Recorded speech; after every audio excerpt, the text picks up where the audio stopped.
Right, Let's move on to this. The guards are looking potential. Obviously, they're not armed at the moment, but with the rise in attacks, we're seeing 446 guards were injured in the last 2 years. So there's talk of them being given taser guns potentially.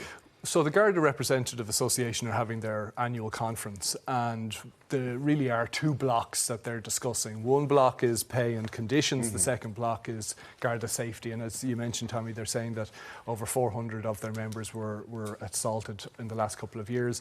And so what they're calling for is the introduction of tasers for all rank and file Gardaí, because they're saying that tasers will be there to use in self-defence. There are tasers available in the emergency response units, but this would be for all rank and file members. Now, they have asked for 2 years ago and they were told no. They asked for 4 years ago and they were told no. And you can see the argument for it in some ways, where you're saying, well, it will give them greater sense of self-defence. Why would they not give it to them? Well, there's a thought that it does escalate things quite a lot. And if you look at the United States, for example, where tasers are used more prevalently, it actually, what they found is the police aren't using it for self-defence. They're in fact using it as a punishment, which is an important distinction. Completely. And every single research study, and I mean done over decades, is that arming a police force does not reduce crime. It actually seems to increase it, because everyone just gets armed to the hilt. If you see the rise in what's going on, and I do, but my dad was a guard, and he didn't agree with it at all. He's like, it is going to make everyone get more and more weapons. Would you want to feel safe, though? Of course you do. When they're having to investigate and going into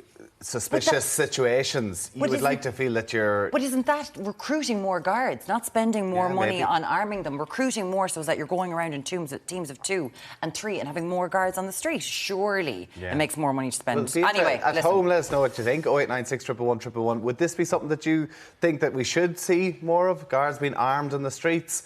Or is it something that, like you say, it's just going to escalate things even more? It always terrifies me when this sort of comes up, but maybe you're a guard. Maybe you think this way. What do you think? Do we need more people on the street? We would love to hear from you this, because there is this worry, like, because we've got a 24-hour news cycle, that there's more and more violence. The crime figures don't show that.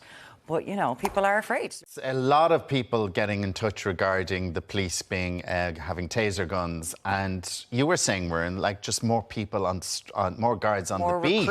More recruitment. Gangs of Gardaí together, no one alone, not 2 people. Have them in 3s, have them in 4s. Have more people on the ground, community policing. And Sharon said, we were on holidays last month in Italy, and the amount of police on the streets was amazing. You felt really safe. I'm from Laois, and you would never come across the guards on the street. We definitely need more of a presence, armed or unarmed. We just need more of them out there. And a presence is, when there is a presence there, it does stop people. Like, because they know they're around. While there is not a presence there, and while there is a shortage, you can see the guards are having a convention, and there are 2 things. They're talking about their wages, and they're talking about feeling safe. And the second one, and they asked for it 2 years ago, they've asked for it 4 years ago.